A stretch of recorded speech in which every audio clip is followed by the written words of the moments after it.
आज का हमारा टॉपिक है एमएस ऑफिस। इस वीडियो में हम आपको बताएंगे एमएस ऑफिस क्या होता है, एमएस ऑफिस का यूज़ क्या है और कहाँ कहाँ इसका यूज़ किया जा रहा है आज के टाइम पे। ठीक है, तो स्टार्ट करने से पहले मैं आपको बताऊं, एमएस ऑफिस का पूरा नाम होता है माइक्रोसॉफ्ट ऑफिस। माइक्रोसॉफ्ट को ही शॉर्टकट में हम कहते हैं एमएस। तो चलिए हम वीडियो को स्टार्ट करते हैं। एमएस ऑफिस क्या होता है, what is MS office, full explanation, मतलब इसके कितने ब्रांच होते हैं उन सभी को भी हम डिटेल में कवर करेंगे और उन सभी का अलग अलग क्या यूज़ है और कहाँ यूज़ करना है। MS office is application software. MS office एक एप्लीकेशन सॉफ्टवेयर है। एप्लीकेशन सॉफ्टवेयर हम उन सॉफ्टवेयर को कहते हैं जो क्लाइंट के यूज़ के लिए बनाए जाते हैं, यूज़र को यूज़ करने के लिए बनाए जाते हैं। जैसे मान लो अगर मेरी एक दुकान है, आप मेरे दुकान से सामान परचेस करते हो तो आप मेरे कस्टमर हुए। तो ठीक इसी तरह से माइक्रोसॉफ्ट ने जो एप्लीकेशन सॉफ्टवेयर बनाया है एमएस ऑफिस, हम उसे यूज़ कर रहे हैं तो वो हो गया एप्लीकेशन सॉफ्टवेयर। आप चाहें तो क्लाइंट सॉफ्टवेयर भी कह सकते हैं। Which was developed and published by Microsoft in the year 1990। 1990 में माइक्रोसॉफ्ट कंपनी के द्वारा इस सॉफ्टवेयर को डेवलप और पब्लिश किया गया था। ठीक है, किसके द्वारा? माइक्रोसॉफ्ट के द्वारा एमएस ऑफिस को पब्लिश किया गया था। एमएस ऑफिस अपने आप में एक पैकेज है जिसमें बहुत सारे ब्रांच होते हैं, वो हम आगे डिस्कस करेंगे। ठीक है, it is widely used in business and educational sectors. अभी आप देख लो, एमएस ऑफिस का ज़्यादातर यूज़ बिजनेस और एजुकेशन के सेक्टर में आज के टाइम पे किया जा रहा है। आप अपने स्कूल कॉलेज में भी देखते होंगे, वहाँ पे भी आपको मिल जाएगा। और जब आप जॉब करेंगे तो बिजनेस के सेक्टर में भी आप एमएस ऑफिस का यूज़ करेंगे। तो इसका यूज़ करके हम क्या क्या कर सकते हैं?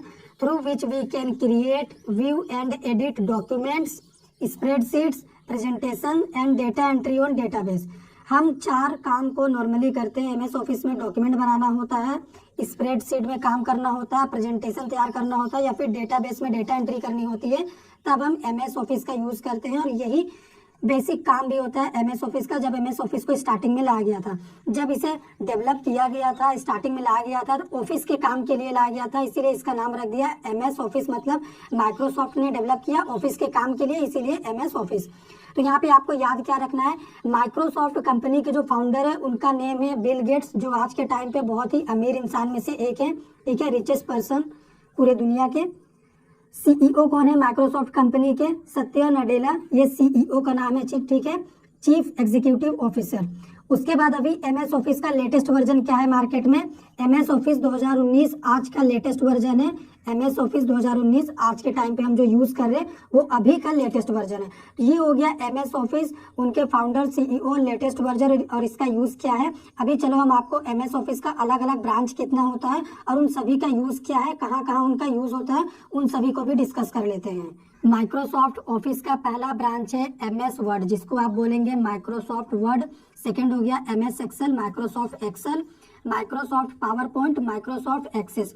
ये जो 4 ब्रांच है ये बहुत ही बेसिक है और स्टार्टिंग में इन्हीं 4 को लाया गया था जब एमएस ऑफिस पैकेज को लॉन्च किया गया था माइक्रोसॉफ्ट की तरफ से। तो एमएस वर्ड को लाने का मकसद क्या था? एमएस वर्ड का यूज करके हम किसी भी तरह का डॉक्यूमेंट बना सकते हैं, जैसे रिज्यूमे, किसी को लेटर देना हो, एप्लीकेशन लिखना हो, सर्टिफिकेट डिजाइन करना हो, इनविटेशन कार्ड देना हो, इस तरह का काम अगर आपको करना है ना तो आप इस डॉक्यूमेंटेशन काम को एमएस वर्ड यूज करके कर सकते हैं। एमएस वर्ड एमएस ऑफिस का ही एक छोटा सा प्रोग्राम है, एक छोटा सा ब्रांच है। इसी तरह एमएस एक्सेल भी एमएस ऑफिस का ही एक छोटा सा ब्रांच है। इसमें हम क्या कर सकते हैं, कोई भी अगर अकाउंटेंट होता है तो उसकी पहली पसंद होती है एमएस एक्सेल। एमएस ऑफिस के पैकेज की अगर हम बात करें तो इसमें आप क्या कर सकते हैं, सैलरी चार्ट तैयार कर सकते हैं, बिलिंग कर सकते हैं, स्टूडेंट का रिजल्ट कैलकुलेट करके निकाल सकते हैं, मैथमेटिकल कैलकुलेशन कर सकते हैं। इसके साथ भी और बहुत सारे काम आप इसमें कर सकते हैं। ठीक है, फॉर्मूला लगा के आप बहुत आसानी से किसी भी काम को इसमें कर सकते हैं। तो ये हो गया हमारा एमएस एक्सेल। इसमें क्या होता है, स्प्रेडशीट होता है। रो कॉलम के फॉर्मेट में आपको इस तरह से बॉक्सेस दिए होते हैं जिन्हें हम सेल कहते हैं, बॉक्सेस को, और यहीं पे हम डेटा फिट करते हैं। और जबकि एमएस वर्ड में क्या होता है, एक ब्लैंक बड़ा सा पेज रहेगा, इसी में हमें सारा काम करना होता है। अब बात करते हैं अपने थर्ड ब्रांच की, एमएस पावर पॉइंट, मतलब Microsoft power point MS office का तीसरा ब्रांच है।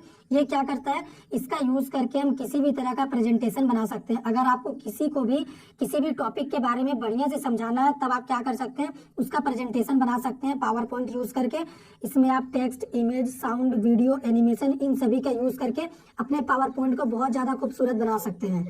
अभी हमारा लास्ट हो गया एमएस एक्सेस। MS एक्सेस हमारा MS ऑफिस का चौथा ब्रांच है।